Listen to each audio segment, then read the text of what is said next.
December 21 Jaganmohan Reddy జన్మదినం రేపు. ఆయనకి అనేక మంది ఇప్పటి నుంచే శుభాకాంక్షలు అయితే చెప్తున్నారు. అలాగే జగన్మోహన్ రెడ్డి పుట్టినరోజుకి ప్రతిసారి కూడా కేసీఆర్ ఇద్దరు కూడా ఆయనకి విషయం చెప్తారు ఫోన్ లో.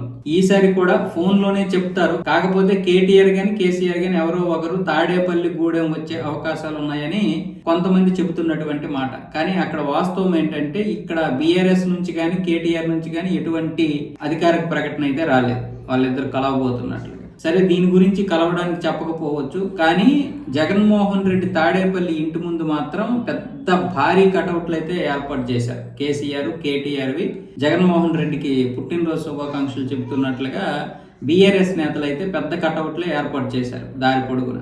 దీనికి సంబంధించి శేర్లింగంపల్లికి చెందినటువంటి డాక్టర్ రవీంద్ర ఈ బీఆర్ఎస్ నేత, ఈయన ఏర్పాటు చేసినట్లుగా అందులోనైతే ఫొటోస్ ఉన్నాయి. అంటే ఆయనే ఈ ఏర్పాట్లు చేసి శుభాకాంక్షలు చెబుతున్నట్లుగా.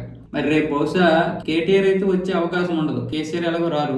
కేటీఆర్ అయితే ప్రస్తుతానికి జగన్మోహన్ రెడ్డి కేటీఆర్ ఇద్దరు కూడా లోపాయకారికంగా రాజకీయాలు అయితే చేస్తున్నారు, ఒకరికొకరు సపోర్ట్ చేసుకుంటూ. కాకపోతే అక్కడ తెలంగాణలో బీఆర్ఎస్, ఇక్కడ వైసీపీ రెండూ కూడా వాటముతో చాలా అంటే చాలా నష్టాన్ని చవిచూస్తున్నాయి. ముఖ్యంగా ఇక్కడ జగన్మోహన్ రెడ్డికి ప్రతిపక్ష హోదా కూడా లేదు. ఆ ప్రతిపక్ష హోదా లేకపోవడం సరైనటువంటి, అంటే కేవలం మెడికల్ కాలేజీలు ఏవైతే ఉన్నాయో ఆ మెడికల్ కాలేజీ విషయంలో కూడా సరైనటువంటి నిర్ణయం తీసుకోలేకపోతున్నారు. పేరుకే ఏదో కోర్టు సంతకాలు అవి ఇవి అంటున్నారు, కానీ జగన్మోహన్ రెడ్డి అసెంబ్లీకి వెళ్ళడం లేదు. కొన్ని ఇక్కడైనా మీడియా పాయింట్లో చెప్తున్నారంటే కేవలం సాక్షిని ముందు పెట్టుకొని ఏదో పెద్ద మీడియాలో మాట్లాడుతున్నట్టుగా ఇచ్చేస్తున్నారు, కానీ అక్కడ ఒక సాక్షి మాత్రమే ఉంటుంది.